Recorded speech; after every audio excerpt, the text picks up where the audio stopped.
এই শুভ জন্মদিন উপলক্ষে দেশ বাঁচাও মানুষ বাঁচাও দলের পক্ষ থেকে শুভ জন্মদিনের শুভেচ্ছা জানাচ্ছি। 22তম প্রতিষ্ঠা বার্ষিক আজকে আমরা শুভকামনা রইল যে আগামী দিনে গণতন্ত্র, ভোটের অধিকার এবং রাজ্যের সকল দাবি দাবা নিয়ে তারা কাজ করে যাবে, এর জন্য শুভকামনা রইল।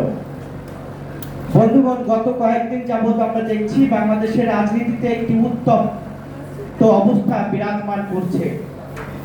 সেটি হলো বাংলাদেশের যারা গত 17 বছরে আন্দোলন সংগ্রাম করেছে, লড়াই করেছে, প্রতিটি রাজনৈতিক দলের দাবি ছিল আওয়ামী লীগের শেখ হাসিনার আঁচলের দলের থেকে যারা কলা, মধু, দুধ কলা খেয়েছেন তাদেরকে বিচারের আওতায় আনতে হবে এবং সেই সকল রাজনৈতিক দলকে নিষিদ্ধ করতে হবে।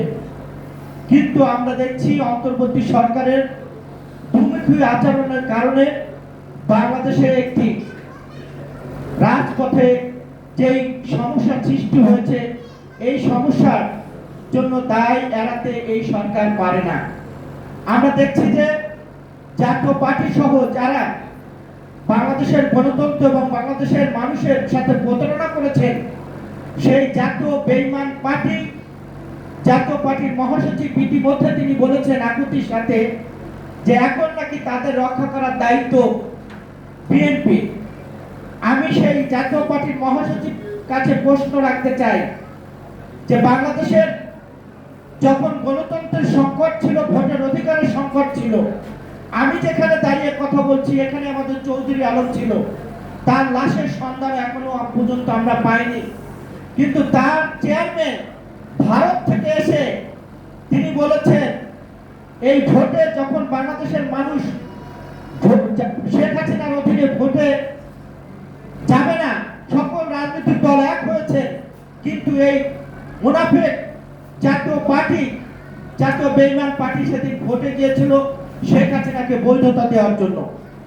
যারা জনগণের সাথে প্রতারণা করেছে, যারা জনগণের সাথে বিশ্বাসঘাতকতা করেছে, তাদেরকে সেভ করার দায়িত্ব কিন্তু বিএনপির নয়। বাংলাদেশের জনগণের সিদ্ধান্ত এখন এদেশের জনগণ সিদ্ধান্ত নিচ্ছে। গত 17 বছরে যারা বাংলাদেশের ভোটের অধিকার, গণতন্ত্র নিয়ে যারা ছিনিমিনি খেলেছে, তাদের বাংলাদেশে রাজনীতি করার অধিকার নাই। কাজেই জাতীয় পার্টির মহাসচিব কি বললো না বললো এদিকে কিন্তু আমাদেরকে কান দেওয়া যাবে না। বাংলাদেশের জনগণ সিদ্ধান্ত নেবে বাংলাদেশে কে রাজনীতি করবে বা কে করতে পারবে না। আমি যে কথাটি বলে শেষ করতে চাই, এখানে জাতীয় নেতৃবৃন্দ আছেন, আমাদেরকে ঐক্য বিনষ্ট করতে দেওয়া যাবে না। আমাদের ঐক্য যদি বিনষ্ট হয় তাহলে যে দেশি বিদেশি ষড়যন্ত্র চলছে, শেখ হাসিনা চলে গিয়েছেন কিন্তু ভারতে বসে তার শয়তানকে কিন্তু থামেনি। তিনি প্রতিনিয়ত বাংলাদেশ নিয়ে শয়তানি করছেন।